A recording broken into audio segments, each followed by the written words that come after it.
In November of 1995, a young man walks into a recording studio where he doesn't quite belong, or so everyone assumes. He's white. He's barely out of his teens. And the industry has already decided what he is not. This is an era where hip-hop and R&B are fiercely guarded spaces. Culture isn't just expression, it's survival, identity, resistance. Gatekeeping isn't accidental. It's defensive. And this kid from Rhode Island doesn't look like someone who should be here.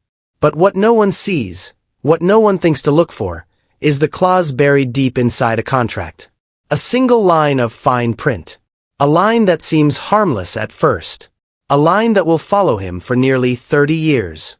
And 2 weeks before Las Vegas changes hip-hop forever, that same young man will stand inside a studio with Tupac Shakur, during Pac's final creative moments on Earth. What really happened in that room? Why does almost no one talk about it? And why, decades later, does this story still feel unfinished? Stay with me, because the story behind Babyface, Tupac, and one unexpected artist isn't just surprising. It's darker, more complicated, and far more consequential than most people realize.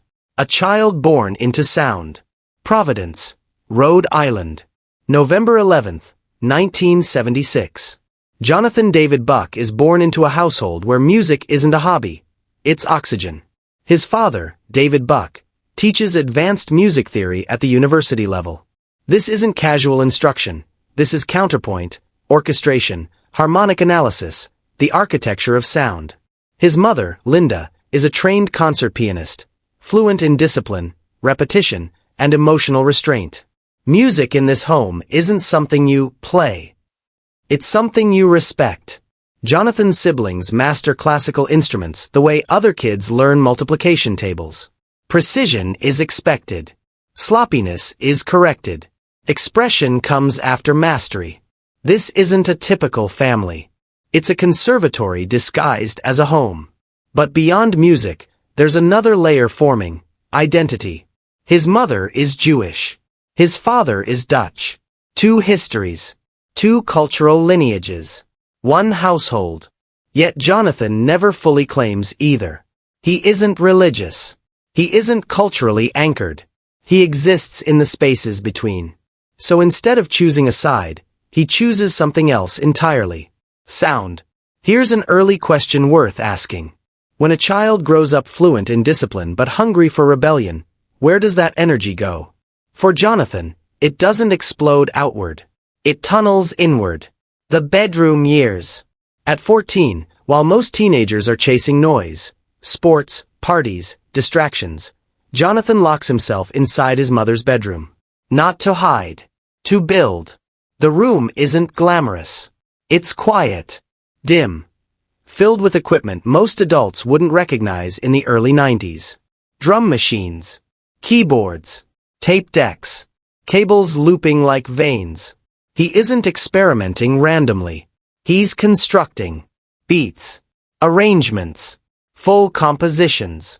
He studies music the way engineers study bridges, understanding how much weight each piece can hold before collapse. Classical theory gives him structure.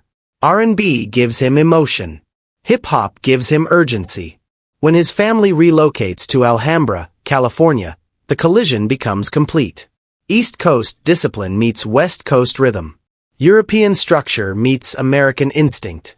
By 16, Jonathan finishes a demo. Not rough sketches. Not ideas. A finished project. Radio ready. Clean. Confident.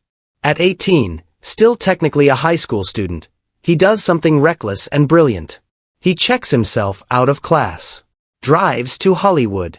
And starts handing that demo to anyone who will listen. Producers. Assistants. Receptionists. Anyone. Confidence. Absolutely. Fear. None that anyone can see. But underneath, something is forming. Not arrogance. Expectation. And expectation is dangerous when the world hasn't agreed you deserve it. The call that changed everything. In 1992, Tracy Edmonds, president and CEO of Yab Yum Records, listens to Jonathan's demo. And it stops her cold. This isn't novelty talent. This isn't imitation. This is fluency. She doesn't overthink it. She doesn't schedule a meeting. She calls her husband. Kenneth, Babyface, Edmonds. Pause here because context matters. At this point, Babyface isn't just successful. He's architectural. Alongside Jimmy Jam, Terry Lewis, and Teddy Riley, he's shaping the emotional vocabulary of modern R&B. He isn't chasing trends. He's defining them. Jonathan isn't just inspired by these men, he's studying them. Reverse engineering chord progressions. Deconstructing vocal stacks. Analyzing drum patterns. He's learning the language from the inside out. Before he's even officially signed, Jonathan is already writing for After 7, Tony Braxton, and Color Me Badd. Let that sit for a moment. A white teenager from Rhode Island is quietly helping write the soundtrack of Black America, and almost no one knows his face. But talent alone isn't enough. There's a condition. Jonathan sits across from Babyface. The room is calm. Professional. No theatrics. One sentence is spoken. One nod. Deal done. And buried inside that deal, deep enough not to raise alarms, is a clause that will someday turn this blessing into a burden. At the time, it feels like opportunity. Who questions opportunity at 19? When talent overrules perception. Jonathan walks into a new edition session.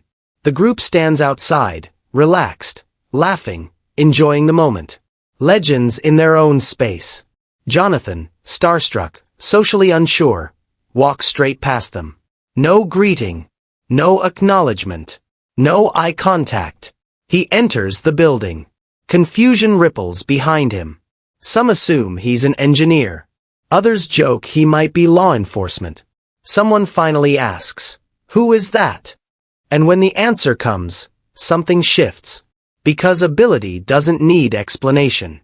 Skin color dissolves under competence.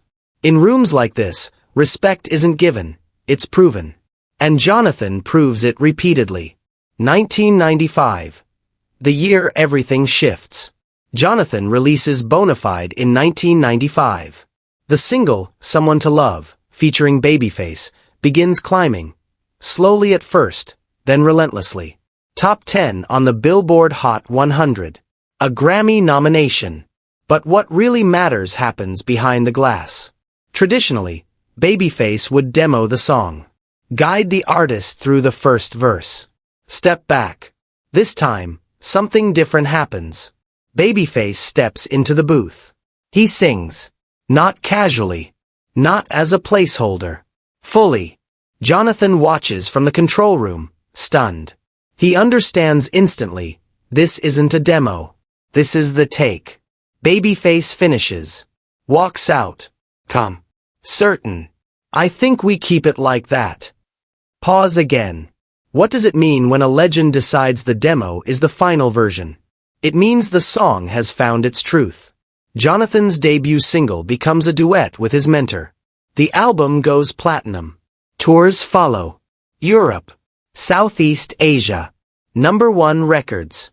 First-class flights. From the outside, it looks like a rival. But behind the applause, contracts are being signed.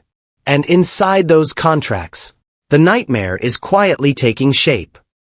The Image War. By 1996, Jonathan is working on his second album, Cool Relax. Epic Records wants evolution, translation, control, longer hair, highlights, a carefully engineered pop image. Jonathan listens. Then he refuses. Instead, he walks into a barbershop and shaves his head clean. A Caesar cut. Sharp. Final. No compromise. The label panics. But what comes next makes the haircut irrelevant. Enter Death Row. A phone call cuts through the day. Urgent. Compressed. Someone wants you here now. Death Row Records. This isn't just a label. It's a war zone with a logo. The East Coast-West Coast conflict is at full boil. Hit 'em up is everywhere. Paranoia is currency. Metal detectors. Multiple security checks. Eyes watching eyes. Jonathan walks in anyway. Outside, A burgundy Bentley catches his eye. On the driver's seat, his album, Bonafide. Inside, Tupac Shakur is already there. Before Jonathan can speak, Pac announces his arrival. They play beats. Tupac freestyles instantly. No pen. No paper. Pure instinct. Casey and JoJo watch silently. The decision is immediate. Get this in the studio now. The final sessions. Weeks later, Tupac calls again. Can AM Studios. Johnny J has the beat ready. It's late. Conversations stretch past midnight. Vulnerability slips in at 2 a.m., the hour when defenses fall. They talk about legacy, about image, about survival. The song is completed. But Tupac isn't finished. Come watch me work. Jonathan stands quietly as Tupac records To Live and Die in L.A. Pac is relentless. 3 songs a day. No hesitation. No doubt. They talk visuals. Suits. Clean lines. A refined image. A crossover moment. Before crossover is safe. Epic Records shuts it down. Too risky. Too unpredictable. Then September 7th, 1996. Jonathan is in England, recording at Air Studios, the same cathedral-like space where the Beatles once worked. The news arrives. Days pass. Silence. September 13th, 1996. Tupac Shakur is gone. The secret no one wanted. Plans evaporate. The video. The release. The future. Industry pressure arrives fast. Release the song. Jonathan refuses. Then someone tells him the truth. That session wasn't just another recording. It was Tupac's last. 2, maybe 3 weeks before Las Vegas. His final collaboration. His final studio work. And suddenly, that fine print clause means something heavier than money. It means responsibility. So here's the question that lingers. When history lands in your hands without warning, do you protect it or profit from it? Jonathan chooses protection. The industry does not forgive him. And that decision, made in silence without applause, will define Jonathan David Buck for the rest of his life. Not as the kid who made hits, but as the man who said no when saying yes would've made him untouchable. And maybe the hardest question of all remains unanswered. If doing the right thing costs you everything, was it still the right thing? What happens when an artist sells millions of records, but never actually gets paid? How many legacies would look different if we knew what was written in the margins of those early contracts, or what was whispered over coffee in label offices when cameras weren't rolling? This is the real story of John B., the voice, the writer, the survivor, and how one man's music became a cultural bedrock even while the ledger tried to erase him. John grew up the way many small-town kids do, loud with possibility, quiet with fear. The house he came from had thin walls that made you hear everything. The muffled arguments next door, the radio a floor below, the thump of someone else's ambitions. He learned early that sound could be larger than space. It could cover distance, carry a mood, conjure a person into a room. At 11 he sang along to records until his voice split and re-knit itself stronger. At 14 he wrote a song and taped it to his bedroom wall with a kind of childish certainty that said, "This is a promise." When scouts came calling he barely understood their handshake etiquette. At 19 he sat in a wood-paneled room in Atlanta with 2 producers who looked like they'd been breeze-trained for studio life. Calm, precise, impatient in the way only pros can be. Tim and Bob played a beat that sounded like summer and late-night radio, and John felt the old sensation, like a familiar face walking into a room late to its own party. They don't know happened fast. Nobody planned it. He had been on a call with a girlfriend and overheard friends talking about them. The snide jokes, the theories, the questions that got louder when they thought the subject wasn't listening. He slammed down the phone, drove to DARP, and found the rhythm already there, waiting. The words came out like someone reading a passage he'd always meant to write. Isn't that how great songs often arrive? As if they already existed and you were only catching up to them? The record didn't need a focus group. It needed honesty and a hook that stuck. It was a sleeper that turned into the kind of song that makes radio stations feel small. The album Cool Relax grew legs of its own, platinum, double, triple, then quadruple. Plaques arrived in waves. John smiled with every hug and photo, never imagining the silence that would follow when someone finally checked the math. Contracts are a particular kind of language. A language designed to persuade someone to believe their own future is secure while quietly carving out territory behind the clauses. John signed with Edmunds Record Group under the Epic umbrella. The names on the door read like promise letters. Babyface, Tracy Edmunds. For a 19-year-old, a handshake with his hero felt like a destiny stamp. Only later did he learn the phrase that would define his finances. Full cross-collateralization. Imagine every expense, every budget item across an entire label. Recording sessions, hotel rooms, water bottles, videos, marketing, travel. Suddenly tied to just one artist's album recoupment. If one project ran a little too hot, the tab came out of John's earnings. If another artist's record failed, it came out of John's earnings. If a tour needed extra lights, it came out of John's earnings. It was like paying rent for a building where you were only one tenant but were told you had to cover the entire mortgage. Doesn't it sound unbelievable? How could one voice be asked to underwrite so many others? Numbers and accounting aren't dramatic in the way a studio fight can be. Slowly, quietly, they are just devastating. John watched statements that should have been rich become ledger sheets with negative columns. He saw his name on contracts where his signature seemed to shrink each month. He was told to be patient. Money would come when the label recouped. But months turned to years, and recoupment was a shadow that never hit the porch. There is a loyalty that is magnetic and sincere. John had that in spades. He protected people. He shielded names from gossip and trimmed stories at parties so they wouldn't grow teeth.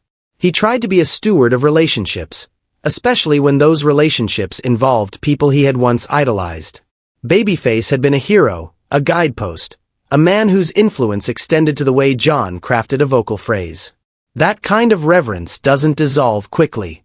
So when John went public about the financial reality in 2024, the fallout felt like a CA-rated surprise to him. There were expectations, unspoken codes within the industry, about what loyalty looked like. Speaking publicly about a former employer, even when it was the truth, felt to many like breaking a covenant. But was silence itself a covenant? Was protecting a person who once guided you worth protecting the systems that had hollowed your bank account? Babyface's disappointment cut in a way that surprised John. For 30 years he had his back, publicly and privately. But when the ledger leaked into headlines, some of the faces he had shielded looked away. The sensation of being let down by a public hero is different from being hurt. It's an interior collapse of a narrative you had built around your identity. The person you pitted as a North Star turns out to be a human with blind spots. John's disclosure forced a conversation about contracts and fairness. For him, though, the conversation arrived late. The bills had already stacked. Survival in music is less about plaques than it is about presence. John understood this in a way he hadn't before the contracts clipped his rise. The road saved him. Not theatrically, not as an escape, but as a steady income and a spiritual remedy. He called touring his median truth. Night after night, cities became confessionals. A room in Sacramento might hold 2,000 people, any one of whom had tracked the record since it debuted. A crowd at the Paramount in Los Angeles might sing "They Don't Know" back to him, and the sound was like currency, rich, immediate, and irreversible. At the end of a show he'd walk backstage with cash for merchandise, checks from small promoters, and a warmth that said, "You're not invisible." How does it feel to have thousands of people swear allegiance with a chorus? Does affirmation from strangers ever pay the electric bill? It didn't fully, but it kept a fire lit that possible accounting statements could not. In the quiet between shows he wrote and produced, he taught himself about publishing splits and performance rights. He dug into mechanicals and neighboring rights in a way he'd never wanted to, but had to.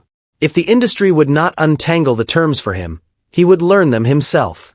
People tend to equate rock star life with instability. John's story offered a different plotline. Before Danette, there had been other relationships, like his marriage to Music K. Galloway, which reflected the chaotic side of his life at the time. But his marriage to Danette in 2007 rewired the trajectory. Danette became more than a spouse.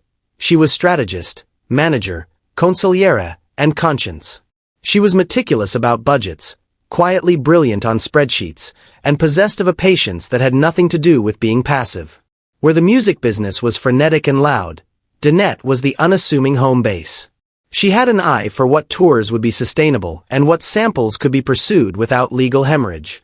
She read deals with a skepticism the industry found abrasive, and she wasn't afraid to say no. Isn't that the missing element for many artists? Someone who says no to an irresponsible plan and yes to a measured one? They raised 2 daughters, Loren True and Azure Luna, with a steadiness that astonished people who expected celebrity life to be a soap opera. John taught them to cook in small doses at first, omelets and grilled cheese, and then let them graduate to more complex meals as they grew. Loren would help on video shoots. Azure would come to rehearsals and learn about stage lighting and timing. Their home was full of the sounds of ordinary life. Pot clanging, laughter bleeding into music, homework at the kitchen table while John tuned his guitar at night. It was the sort of domestic sound that offsets industry noise and keeps perspective intact. When John spoke in 2024, he expected heat. He expected industry defensiveness. What he didn't expect was the personal blow from Babyface's response. It wasn't a legal salvo. It was the kind of hurt that forms when mentors and sons of a mentor divide over truth. The news cycle flared. Social feeds posted clips. Fans argued in comment sections. Some believed John unequivocally. Others closed ranks in defense of the institution that ecologized their own nostalgic memories. What can you do when a protective instinct and a demand for justice collide? John chose truth. He chose transparency. But it cost him a storyline he'd cherished for 3 decades.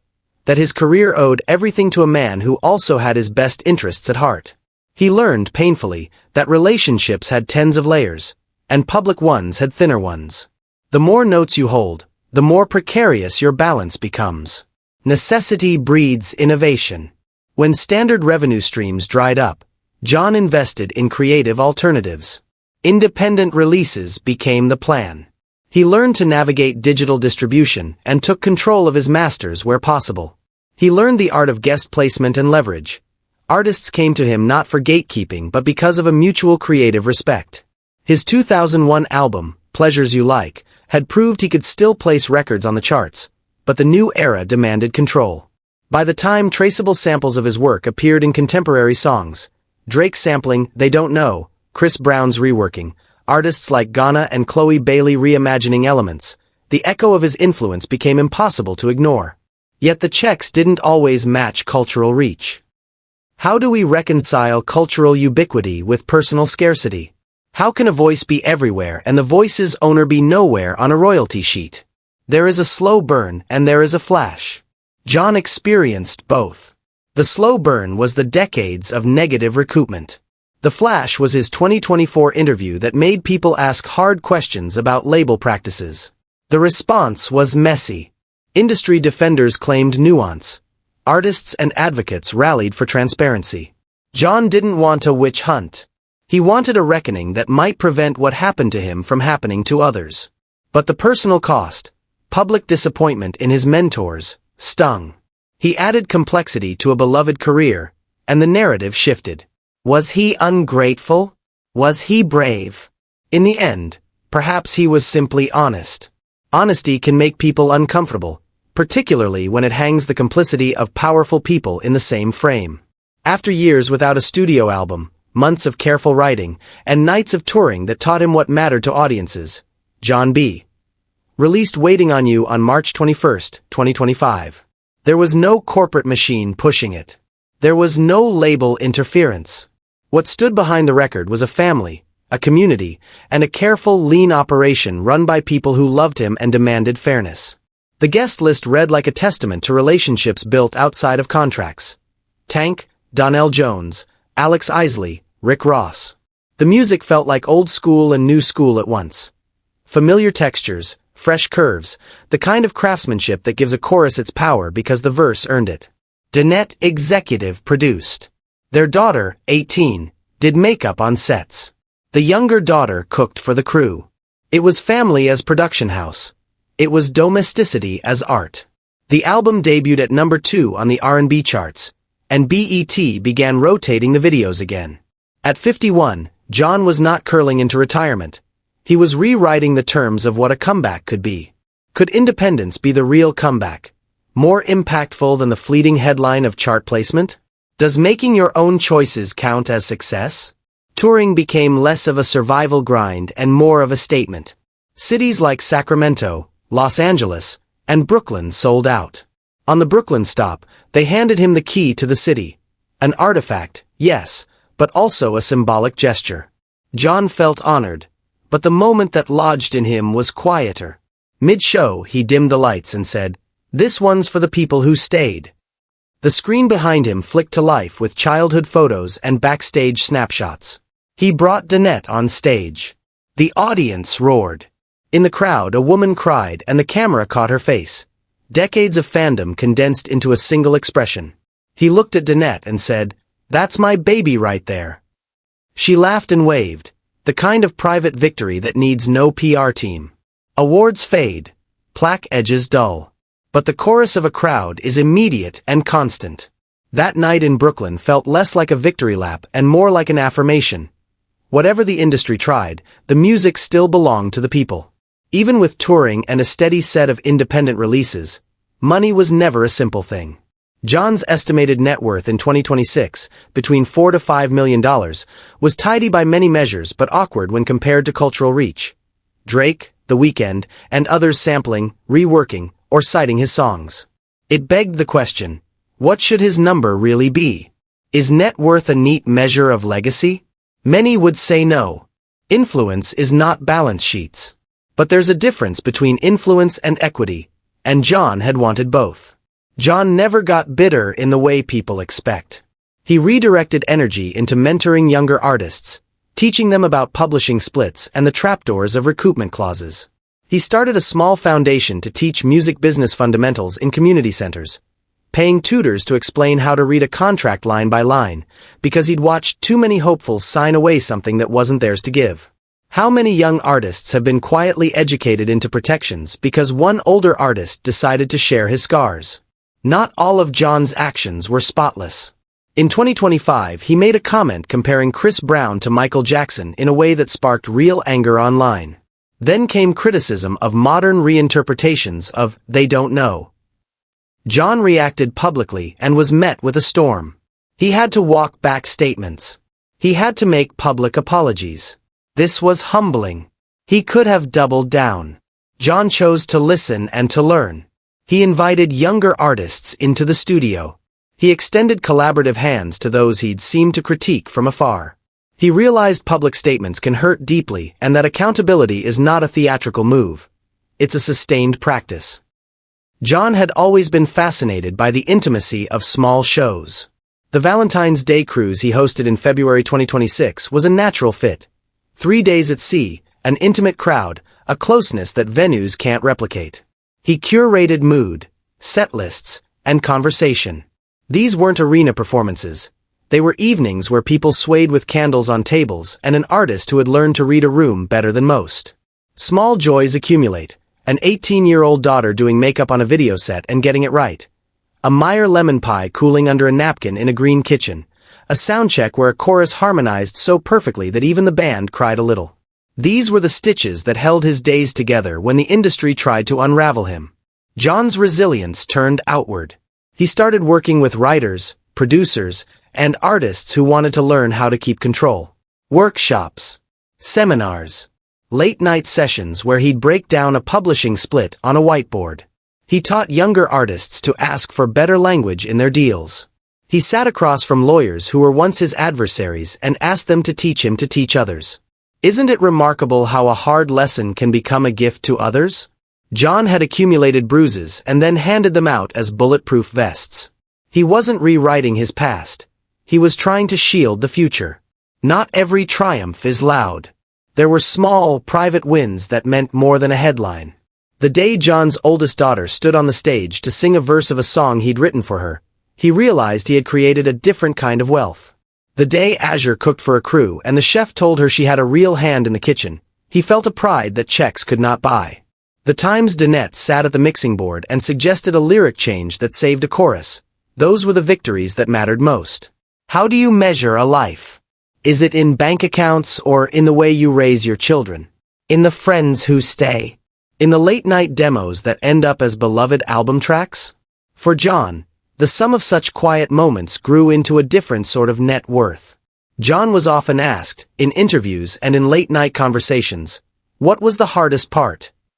People expected a list of industry betrayals, or a melodrama about stolen royalties. Instead, he talked about being unseen, about the hours spent on the road alone, about missing birthdays and returning home to explain absence to children who had outgrown patience, about the awkward dinners where old business partners sat and pretended nothing had happened. Public perception is a photograph. Private reality is a film. It's the rolling, sometimes boring, always intimate footage that makes up a life. John allowed fans to see more of that footage later in his career, and they responded. The intimacy didn't cheapen him. It deepened the music that came after.